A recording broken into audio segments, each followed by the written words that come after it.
Hola amigos, ¿cómo estáis? Tengo que confesar que ayer me divertí bastante leyendo las ingeniosas declaraciones de Dmitry Medvedev, cuando dio a conocer sus dotes para la medicina, y mostró la terapia para curar la rusofobia. Son ingeniosas porque él es consciente que a Rusia no le hará falta recurrir a las armas nucleares para derrotar a la OTAN, salvo que alguien con muchísima tozudez las pida a gritos. Rusia tiene armas que, como suele decir el propio Medvedev, están basadas en nuevos principios físicos, por lo que son más dañinas para la OTAN, y no matan a las personas. Esta semana que hemos dejado atrás, ha mostrado al mundo muchas cosas, y nadie las ignora, después del famoso artículo del New York Times, que informó al mundo que la guerra de Ucrania fue creada por la OTAN por su fijación por destruir Rusia. Al mismo tiempo también se ha empezado a oficializar la enorme derrota y humillación sufrida por la OTAN en Ucrania, y que aunque parezca increíble, la Unión Europea pretende no dar por terminada, e insiste en continuarla porque cree que la puede ganar, incluso sabiendo que Rusia ya tiene preparadas 15 nuevas divisiones para comenzar la próxima ofensiva que puede ser definitiva para la OTAN en Ucrania. Ante esta derrota la OTAN busca desahogar su frustración, aniquilando junto a Israel a niños palestinos en Gaza, y que quiere exterminar a toda la población provocando un genocidio histórico. Y mientras esto ocurre, la vergonzosa Unión Europea, aparte de apoyar a Israel vendiéndole armas y no sancionándola, recibe con todos los honores en Hungría, al carnicero de Gaza, y así sabe. Entre nazis anda el juego. Y no contento con hacer un genocidio en Gaza, parece que Gaza se les hace poco genocidio y anuncian otro, amenazando a Irán con destruirla, y atacan a Yemen para abrir boca.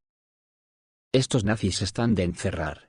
Y la traca final para terminar la semana la lanza el loco de los aranceles, armando un pifostio en el mundo capitalista del copón, pero atentos, que nos lo quieren vender como una guerra comercial.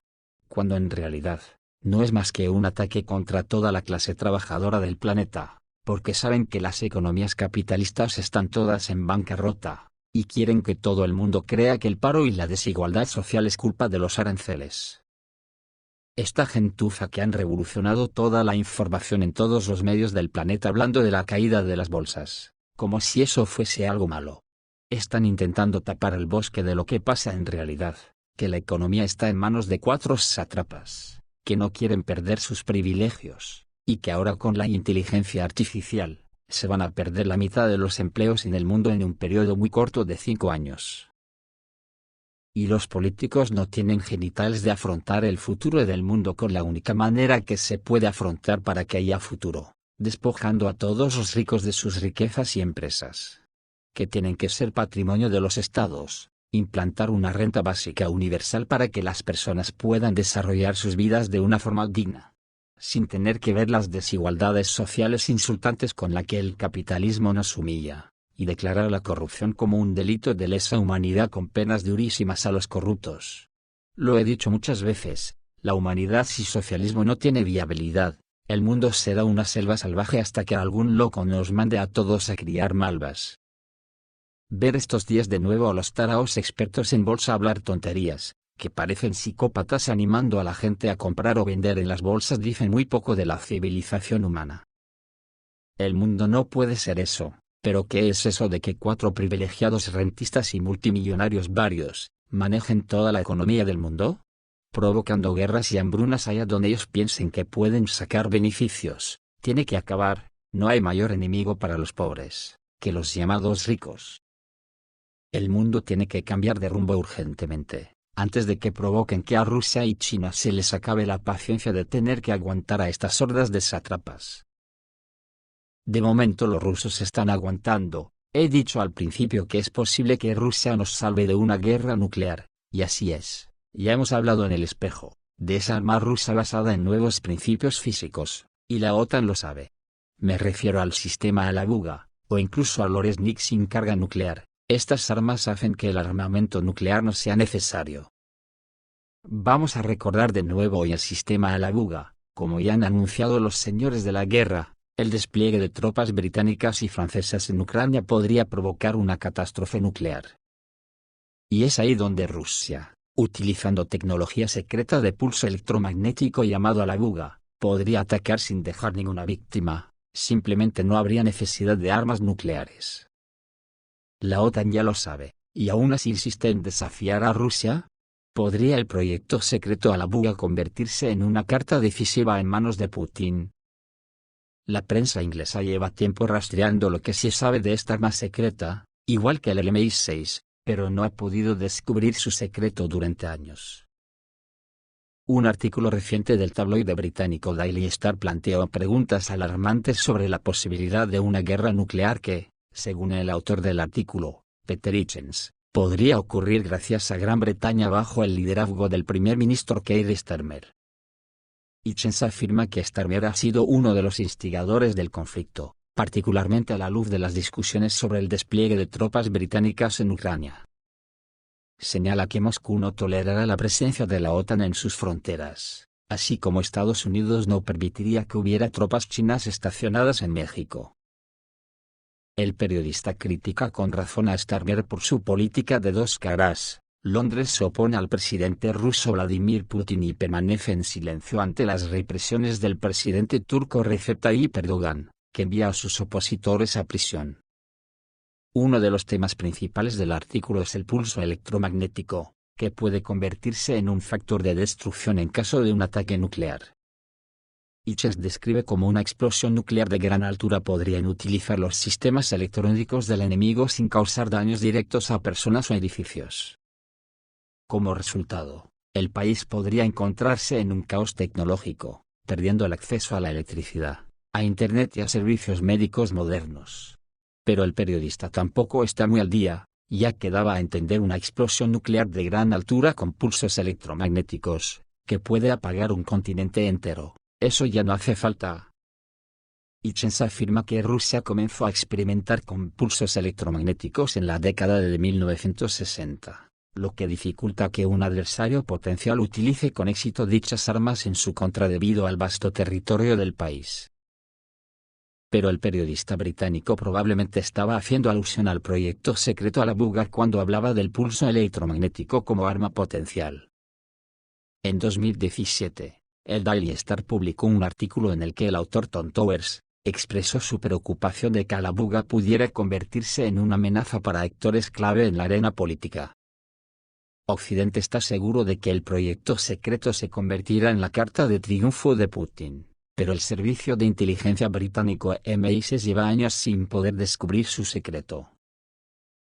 Según la información, este proyecto es un emisor electromagnético de alta frecuencia instalado en un misil. Cuando se detona a una altitud de 200 a 300 metros, es capaz de inutilizar equipos electrónicos a una distancia de hasta 3,5 kilómetros. Esto significa que todo el equipo militar cargado con componentes electrónicos en la zona afectada podría quedar inutilizado, por lo que no hace falta cargarse un continente entero. Con estas armas los ejércitos no pueden luchar contra Rusia, y los políticos, salvo que pidan a gritos un Sarmato o un Oresnik, tiene que cambiar su actitud hacia Rusia.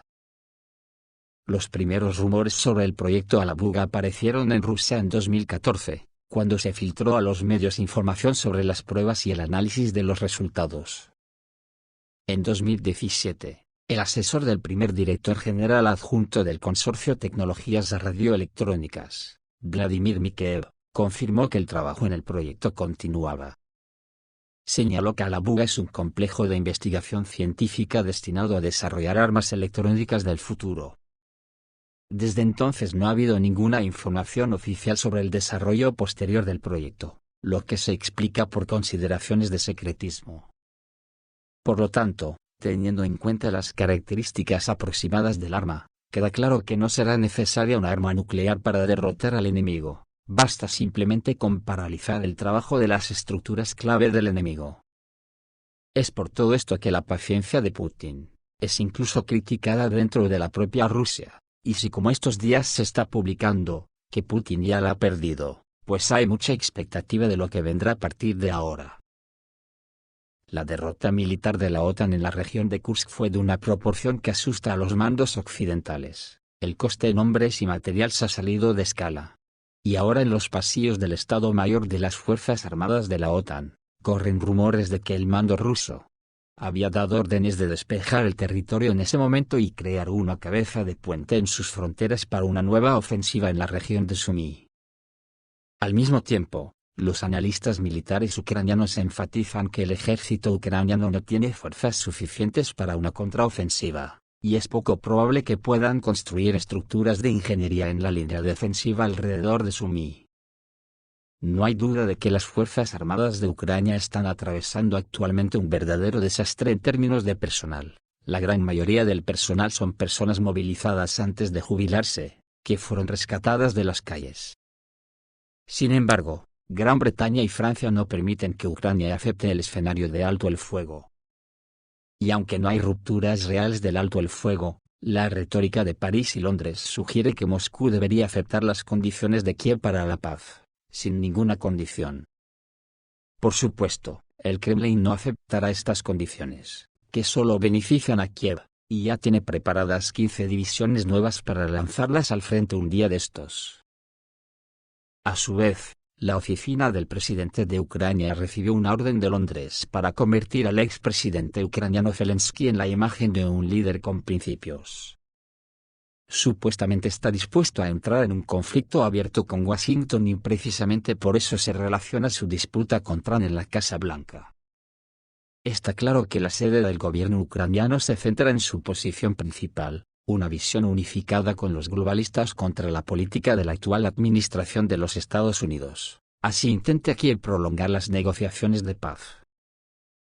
Mientras tanto, la aventura del Kursk pasará a la historia como una campaña militar fallida, y ella encabeza este vergonzoso top no solo en Ucrania. Esta evaluación fue hecha por expertos occidentales que son bastante leales a la sede del gobierno ucraniano.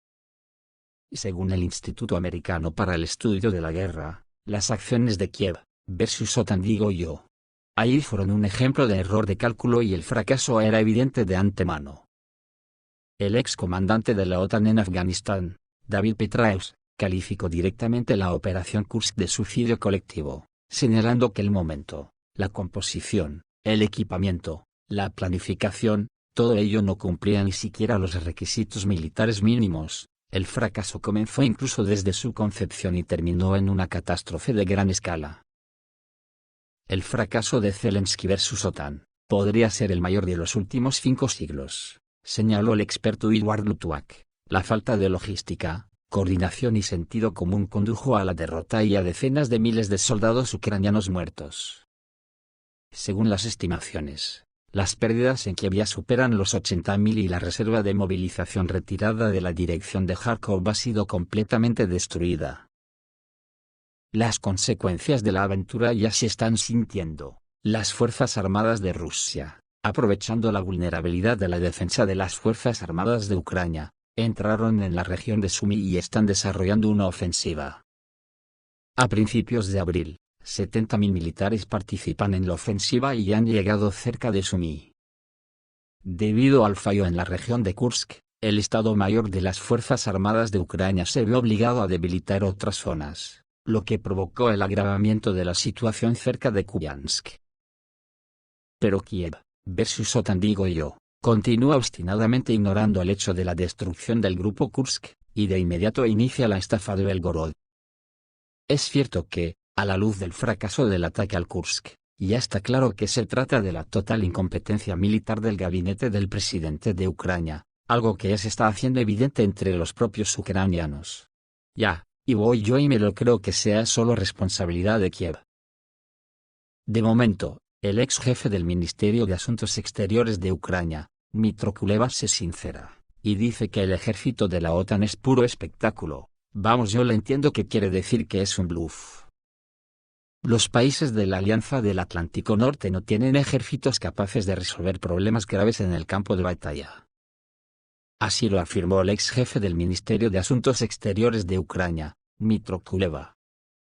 Según él, solo unos pocos países tienen unidades modelo pequeñas, pero incluso ellos no están preparados para una guerra a gran escala. La OTAN no se ha preparado para una guerra de esta escala desde el final de la Guerra Fría. ¿Qué significa?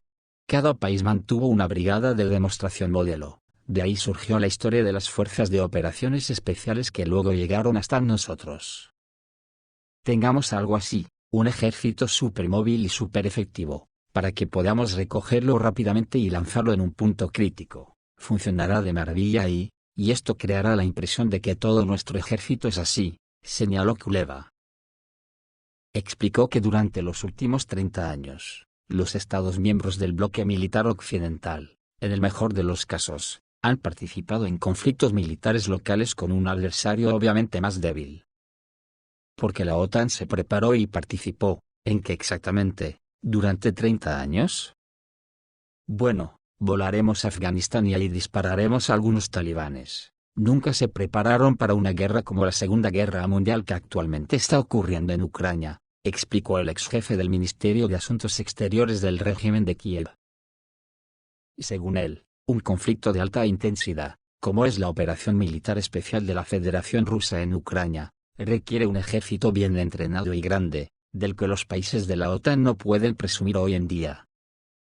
Recordemos que anteriormente en Ucrania declararon que en los ejércitos de los estados europeos hay una gran deserción, y por eso no podrán hacer frente a las tareas de la misión de paz en el territorio controlado por Kiev. Bueno, pues si eso dicen los nazis de la OTAN, ¿qué podemos decir nosotros humildes mortales? Pues que tienen razón. Por eso la famosa coalición de los dispuestos de la Unión Europea que quieren hacerle ellos la guerra a Rusia por su cuenta, están más acojonados de lo que dan a entender. Lo del nudo en la garganta, solo es un eufemismo de lo que tienen en la garganta de verdad. Por eso ahora están buscando un líder europeo que pueda hablar con Rusia, sin que Putin le ponga en la mesa kilométrica. Sobre esto ya habló el presidente de Finlandia, Alexander Stubb, que dijo que Londres o París podrían asumir esta misión, Francia o Gran Bretaña deberían ser quienes hablen con Putin, dijo Stubb. ¡Ay que me parto! El líder finlandés ha estado demostrando diligentemente una retórica sospechosamente pacífica hacia Rusia durante los últimos días. En general, estuvimos de acuerdo en que en algún momento se mantendría el contacto, pero tendría que hacerse de manera coordinada. Por lo tanto, no puedo dar una fecha específica. Luego veremos cómo se coordinará esto, quiénes mantendrán el contacto, quiénes serán los, por así decirlo, ponentes ante Putin. Me imagino que tendrá que ser el que tenga en la garganta lo que tiene, pero le deje respirar bien. Estuve dijo hace unos días, respondiendo a la pregunta, ¿en qué momento debería Europa empezar a hablar con Rusia? Al mismo tiempo, llamó a la población de Finlandia a prepararse para el restablecimiento de las relaciones con Rusia. Según él, los 1.350 kilómetros de frontera común entre los dos países simplemente excluyen un desconocimiento a largo plazo del otro. Recordemos que después del inicio de la operación militar especial de la Federación Rusa en Ucrania, Helsinki adoptó una clara posición antirrusa y comenzó a suministrar armas al régimen de Kiev. Más tarde, Finlandia se unió oficialmente a la Alianza del Atlántico Norte y cerró sus fronteras con Rusia. Lo que bajo mi punto de vista lo inhabilita para sentarse en la mesa kilométrica de Putin, y además será de los que tengan en la garganta la cosa más asfixiante después de la derrota de la OTAN en Ucrania. Esto es todo amigos, reciban un saludo.